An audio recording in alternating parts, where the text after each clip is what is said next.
नमस्कार। तो चलिए खोलते हैं इस कहानी की परतें। बिल्कुल। कहानी शुरू होती है लाइट नाम के एक स्कूल स्टूडेंट से।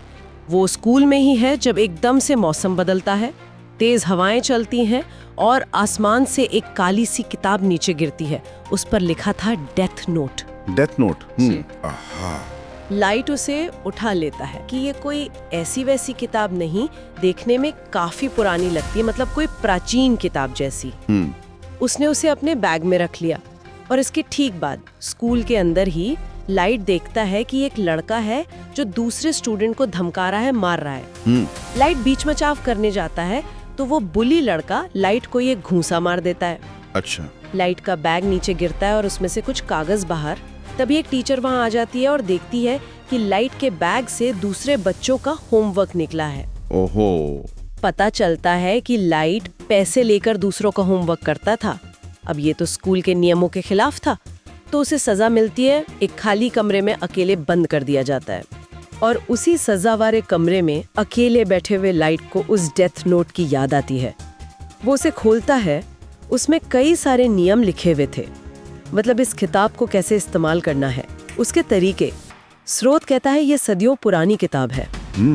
वो किताब पढ़ ही रहा होता है कि कमरे में अचानक एक अजीब सा डरावना दिखने वाला प्राणी आ जाता है। उसकी शक्ल सूरत काफी भयानक बताई गई है। लाइट तो पहले बुरी तरह डर जाता है, लेकिन फिर वो प्राणी बताता है कि वो एंजल ऑफ डेथ है, मौत का फरिश्ता। हाँ, मौत का फरिश्ता। और इस डेथ नोट का असली गार्डियन, रखवाला, वो कहता है कि वो सिर्फ उसी इंसान को दिखाई देता है जिसके पास ये किताब होती है, जो उसका मालिक है। और यहीं से कहानी में वो सुपरनैचुरल एलिमेंट आ जाता है। ये फरिश्ता सिर्फ है नहीं, बल्कि वो किताब के काम करने का तरीका, उसके नियम, वो सब भी बताता है। हाँ, फरिश्ता समझाता है कि ये काम कैसे करती है। नियम सीधा सा है, जिस भी इंसान का नाम इस किताब में लिखा जाएगा वो मर जाएगा। पर एक शर्त है, लिखने वाले को उस इंसान का असली नाम पता होना चाहिए और उसका चेहरा भी। नाम और चेहरा दोनों जरूरी हैं। हाँ, और मालिक चाहे तो मौत का तरीका भी लिख सकता है, अपनी मर्जी का कोई भी तरीका। स्रोत ये साफ नहीं करता कि तरीका न लिखने पे क्या होता है, पर हाँ, ऑप्शन है तरीका चुनने का। अच्छा, और एक बहुत जरूरी नियम भी सामने आता है। किताब के मालिक को 7 दिन के अंदर इसमें किसी न किसी का नाम लिखना ही होगा। 7 दिन देता है ना, कि किताब को इस्तेमाल करना ही पड़ेगा, छोड़ नहीं सकते। लाइट को तो पहले यकीन ही नहीं होता। ये सब बिल्कुल कहानी जैसा लगता है। मौत का फरिश्ता उसे उकसाता है, कहता आजमा कर देखो। और ठीक उसी वक्त लाइट खिड़की से बाहर देखता है तो उसे वही लड़का दिखता है जिसने उसे मारा था, और वो अब भी किसी और को परेशान कर रहा था। तो मौका भी मिल गया। हाँ, फरिश्ते के कहने पर लाइट थोड़ा हिचकिचाते हुए उस लड़के का नाम डेथ नोट में लिख देता है और मौत के तरीके में लिखता है, सर कुचल जाएगा। क्या लिखा? सर कुचल जाएगा। हाँ, और लिखने के बस कुछ ही पल बाद बाहर एक भयानक हादसा होता है। सच में? हाँ, कि एक गाड़ी दूसरी से टकराई, उसमें रखी लोहे की सीढ़ियां हवा में उड़ी और सीधे उस लड़के के सिर पर गिरी और उसका सर सचमुच कुचल गया। इससे पहली बार डेथ नोट की असली भयानक ताकत का अंदाजा हुआ। वो हैरान भी है, डरावा भी। बिल्कुल। और फरिश्ता उसे फिर याद दिलाता है कि देखो, अगर चाहो तो किताब छोड़ सकते हो, तुम्हारी यादें मिट जाएंगी, किताब किसी और को मिल जाएगी। तो एक चॉइस है उसके पास, क्या वो इस शक्ति को अपनाएगा? इस भयानक अनुभव के बाद लाइट घर पहुंचता है। यहाँ हमें उसके परिवार के बारे में थोड़ा पता चलता है। उसके पिता एक डिटेक्टिव हैं और कहानी में एक दुखद बात का जिक्र है। कुछ साल पहले एक क्रिमिनल ने लाइट की मां का खून कर दिया था। लेकिन पुलिस उस अपराधी के खिलाफ काफी सबूत नहीं जुटा पाई और वो आदमी आजाद घूम रहा था। अच्छा। इस वजह से लाइट और उसके पिता के बीच में एक टेंशन रहती है। शायद लाइट अपने पिता को माँ के लिए न्याय न दिला पाने का जिम्मेदार मानता हो। ये मुमकिन है। घर पर अकेले सोचते सोचते लाइट के मन में एक ख्याल आता है।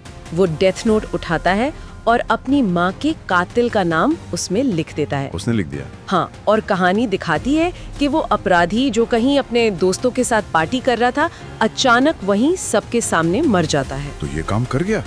ये घटना लाइट के लिए देखो दोहरी जीत जैसी है। एक तो माँ की मौत का बदला मिल गया, जिसका दर्द वो इतने साल से लेकर घूम रहा था, और दूसरा, इसके बाद उसके और पिता के बीच का तनाव भी कम हो गया, रिश्ते सुधर गए।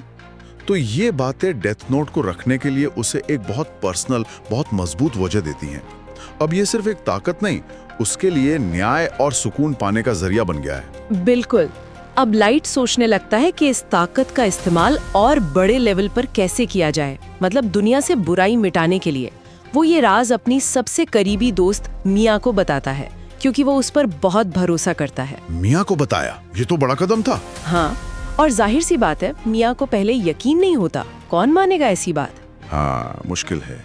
तो लाइट को साबित करना पड़ता है।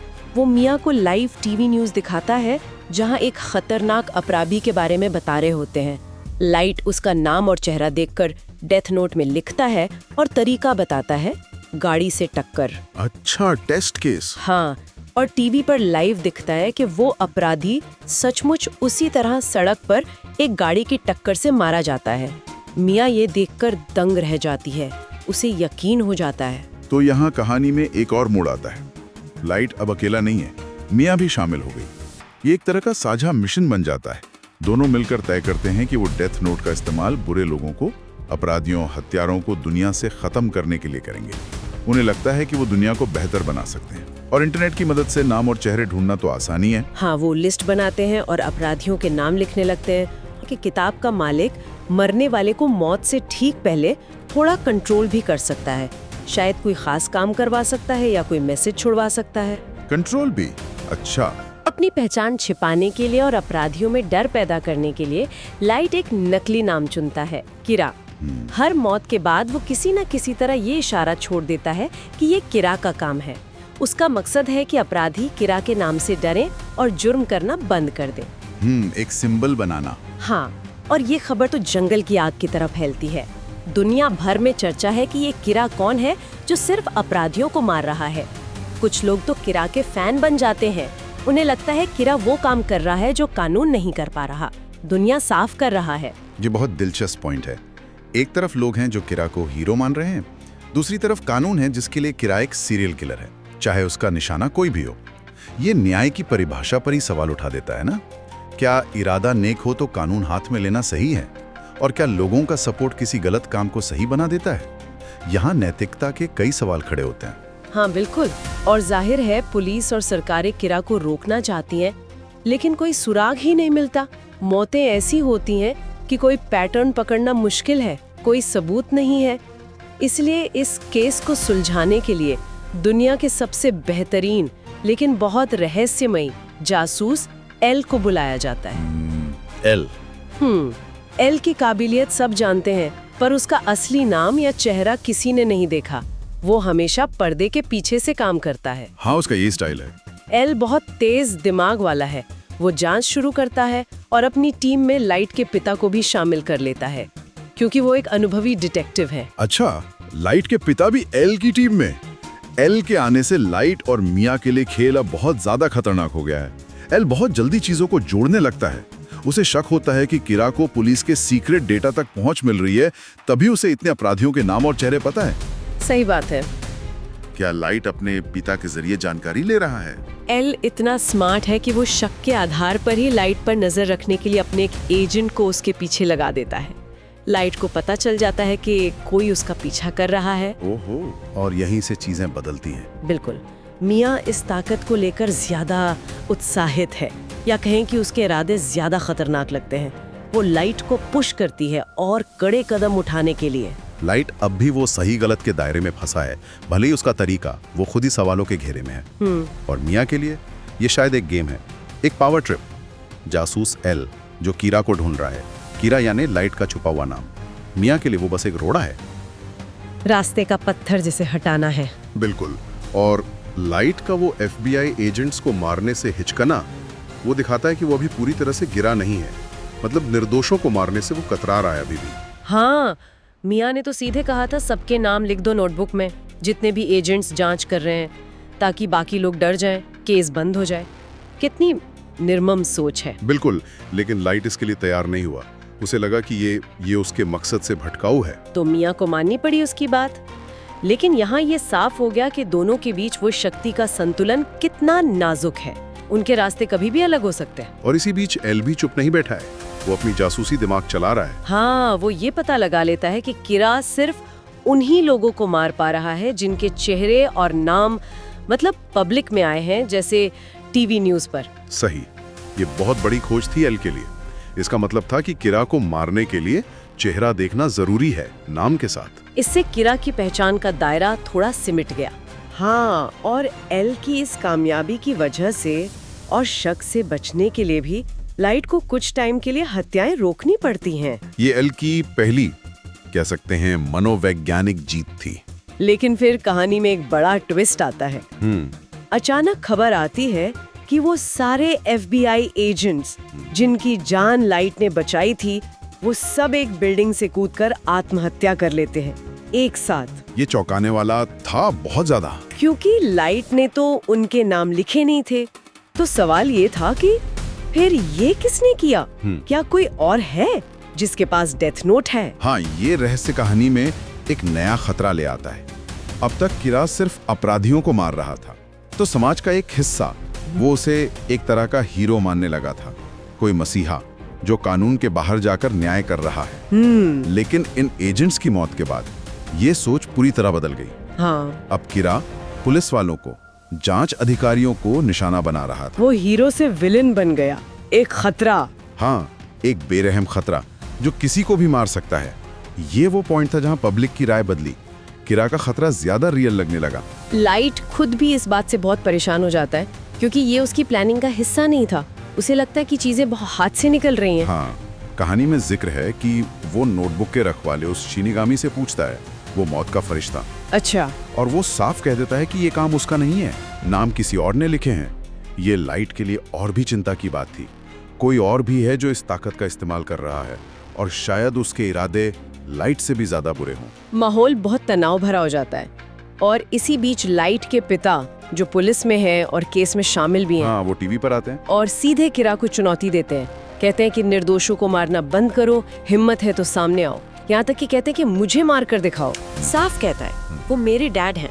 ये दिखाता है कि लाइट के अंदर अभी भी कुछ इंसानियत बाकी है, कुछ रिश्ते, कुछ भावनाएं जो उसके कीरा वाले रूप पर हावी हो सकती हैं। एल के लिए ये एक और क्लू बन जाता है। बिल्कुल, जब कीरा लाइट के पिता को नहीं मारता, इतनी बड़ी चुनौती के बाद भी, तो एल का शक लाइट पर और पक्का हो जाता है। उसका लॉजिक सीधा था, अगर किरा जांच करने वालों को मार रहा है तो पुलिस चीफ को क्यों छोड़ दिया, जो उसका पिता भी है। हाँ, और यहीं से एल की जांच सीधी लाइट की तरफ मुड़ जाती है।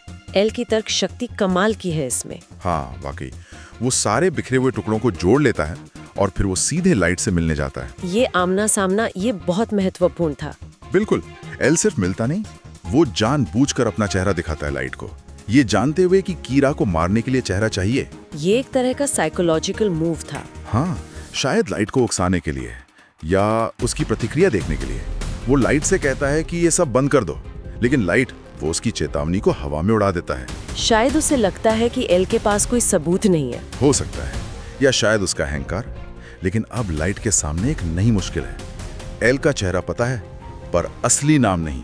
और नोटबुक के लिए नाम चाहिए। और मिया का दबाव बढ़ रहा है कि एल को रास्ते से हटाना ही होगा, वो बहुत करीब आ गया है। हाँ, तो एल का नाम जानने के लिए लाइट एक और खतरनाक प्लान बनाता है। हाँ, वो एल के किसी करीबी दोस्त को निशाना बनाने का सोचता है, और यहीं पर डेथ नोट का एक और रूल सामने आता है। वो पन्ने चलाने वाला रूल। हाँ, कि अगर किसी का नाम लिखा है, लेकिन मौत के तय समय से पहले अगर वो नाम वाला पन्ना जला दिया जाए, तो वो इंसान बच सकता है, लेकिन शायद सिर्फ एक बार।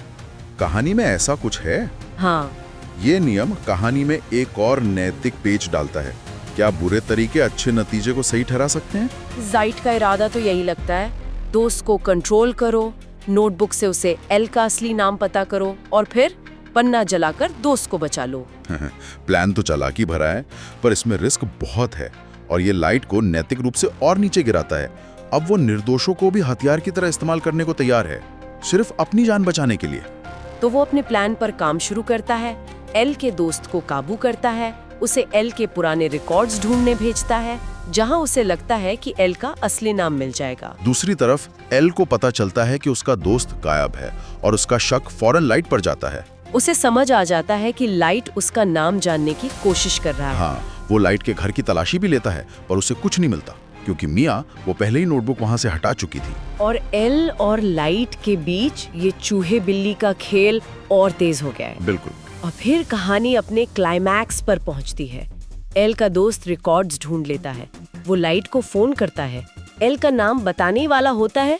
लाइट फौरन नोटबुक खोलता है ताकि दोस्त का नाम वाला पन्ना जला सके, लेकिन वो पन्ना गायब है। ओहो। और इससे पहले कि दोस्त नाम बता पाए, उसकी मौत हो जाती है। लाइट वो एकदम सन्न रह जाता है। उसका इरादा उसे मारने का नहीं था, वो अपनी ही चाल में फंस गया। और फिर पता चलता है कि ये किसने किया, असली धोखेबाज कौन है। हाँ, बाद में एक पार्टी में मिया खुद लाइट को बताती है कि वो पन्ना उसी ने फाड़ा था। और सिर्फ वही नहीं, वो ये भी मान लेती है कि FBI एजेंट्स को भी उसी ने मारा था। यहाँ मिया का असली चेहरा वो पूरी तरह सामने आ जाता है। वो सिर्फ लाइट की साथी नहीं थी, वो अपना ही गेम खेल रही थी, ज्यादा बेरहमी से और शायद ज्यादा लालच के साथ। बिल्कुल। और फिर मिया अपना आखिरी पत्ता फेंकती है, सबसे बड़ा धोखा। उसका मकसद एकदम साफ हो जाता है। उसे सिर्फ नोटबुक चाहिए, पूरी ताकत, और इसके लिए वो लाइट को भी मारने से नहीं हिचकिचाएगी। हालात बहुत तेजी से बिगड़ते हैं इसके बाद। एल को कैसे पता चलता है अपनी मौत के बारे में? हाँ। वो लाइट को पकड़ लेता है। हाँ, लेकिन तभी कहानी में एक और मोड़ आता है। एक शेफ जो कीरा का फैन है, वो एल पर हमला करके उसे बेहोश कर देता है। ये दिखाता है कि कीरा का असर कितना फैल चुका था। बिल्कुल। लाइट इस मौके का फायदा उठाता है, मिया को लेकर भागता है और वो एक बड़े फेरिस व्हील झूले पर चढ़ जाते हैं और ऊपर फंस जाते हैं। नीचे पुलिस आ जाती है, मतलब स्टेज सेट है फाइनल शोडाउन के लिए। झूले पर लाइट और मिया के बीच वो आखिरी टकराव होता है। लाइट कोशिश करता है इमोशनल अपील की, शायद पुराने रिश्ते का वास्ता देता है। कहता है नोटबुक मत लो। लेकिन मिया पर अब सिर्फ वो शक्ति का नशा हावी है। वो नोटबुक छीन लेती है। और तभी लाइट अपना दांव चलता है। वो बताता है कि उसने भी तैयारी कर रखी थी। उसने मिया का नाम भी नोटबुक में पहले ही लिख दिया था। अच्छा। हाँ, इस शर्त के साथ कि अगर वो नोटबुक लेगी तो वो मारी जाएगी। ये लाइट की तरफ से बहुत ही ठंडी कैलकुलेटेड चाल थी। उसने नोटबुक के नियमों का इस्तेमाल अपने बचाव के लिए किया। उसने लिखा था कि अगर मिया नोटबुक छीनती है तो उसकी मौत हो जाएगी, और उसी पल लाइट का नाम लिखा पन्ना वो नोटबुक से अपने आप निकलकर जल जाएगा। ये दिखाता है कि लाइट अब कितना बदल चुका है। वो सिर्फ मारना नहीं जानता, वो नियमों को बहुत चालाकी से अपने हक में मोड़ना भी सीख रहा है, चाहे कीमत किसी और की जान क्यों ना हो। और फिर वैसा ही होता है। झूले से गिरते हैं वो, मिया की तुरंत मौत हो जाती है। लाइट पानी में गिरता है और उसका नाम लिखा पन्ना वो नोटबुक से निकलकर पास ही कहीं आग जल रही होती है, उसमें गिरकर जल जाता है। लाइट बच जाता है पर बेहोश है। कहानी यहाँ खत्म नहीं होती, बल्कि और उलझ जाती है। हाँ, एक डॉक्टर लाइट को पानी से निकालता है और उसे कोमा में डाल देता है। और दिलचस्प बात यह है कि ये डॉक्टर वो खुद भी नोटबुक का इस्तेमाल करता है और फिर सुसाइड कर लेता है। पता नहीं क्यों, शायद शक्ति का बोझ या कोई और वजह। हाँ, और जब लाइट कोमा में होता है तब भी अपराधियों की मौतें होती रहती हैं। ये एल को कंफ्यूज कर देता है। उसे लगता है कि शायद लाइट कीरा नहीं था, क्योंकि मौतें तो अब भी हो रही हैं। सही। फिर कोई और नोटबुक का इस्तेमाल करता है और जब लाइट कोमा से बाहर आता है तो नोटबुक उसे वापस मिल जाती है। इस बीच एल का क्या होता है? उसे सस्पेंड कर दिया जाता है नियमों के उल्लंघन के लिए, लेकिन वो जांच नहीं छोड़ता। वो मिया के घर की तलाशी लेता है और वहाँ उसे वो पन्ने मिल जाते हैं जिन पे पुलिस वालों के नाम लिखे थे। बिल्कुल। और इससे सारा शक मिया पर चला जाता है। जांच का नतीजा यही निकलता है कि मिया ही कीरा थी, या कम से कम पुलिस वालों की मौत के लिए तो वही जिम्मेदार थी। तो अंत में नोटबुक वापस लाइट के पास है, वो ठीक है, उस पर से सारे शक हट चुके हैं।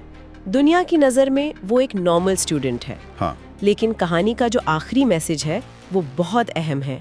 इस पूरे तजुर्बे ने लाइट को बदल दिया है। उसने एक सबक सीखा है, अब वो किसी पर भरोसा नहीं करेगा। वो अकेला है, शक्ति उसके पास है, और शायद पहले से कहीं ज्यादा खतरनाक हो गया। बिल्कुल। तो हमने देखा कि कैसे एक नेक इरादे से शुरू हुई कहानी थी और वो शक्ति के नशे, धोखे और नैतिक पतन में बदल गई। हाँ, लाइट का किरदार वो आदर्शवाद से शुरू हुआ, फिर संदेह, चालाकी, और अंत में शायद पूरी तरह से भ्रष्ट हो गया। एल के साथ उसका वो दिमागी खेल, मिया का धोखा, और अंत में उसका इस तरह बच निकलना, ये सब मिलकर एक बहुत ही कॉम्प्लेक्स तस्वीर बनाते हैं। बिल्कुल। यहाँ कई गहरे सवाल उठते हैं। सबसे बड़ा तो यही कि ये असीमित शक्ति, इसका स्वभाव क्या है? क्या ये इंसान को भ्रष्ट कर ही देती है? दूसरा, न्याय की परिभाषा क्या है? क्या लाइट का तरीका किसी भी तरह से न्याय था, या वो बस हत्याओं का एक सिलसिला? और तीसरा, वो हीरो और विलेन के बीच की लाइन, वो कितनी धुंधली हो सकती है। लाइट खुद को हीरो समझता रहा, पर उसके काम उसे कहाँ खड़ा करते हैं।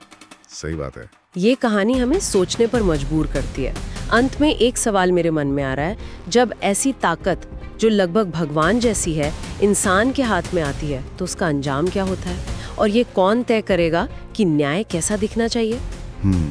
क्या डेथ नोट जैसी शक्ति का कोई सही इस्तेमाल हो भी सकता है, या इंसान की महत्वाकांक्षा, उसकी कमजोरियां वो इसे हमेशा तबाही का हथियार बना ही देंगी।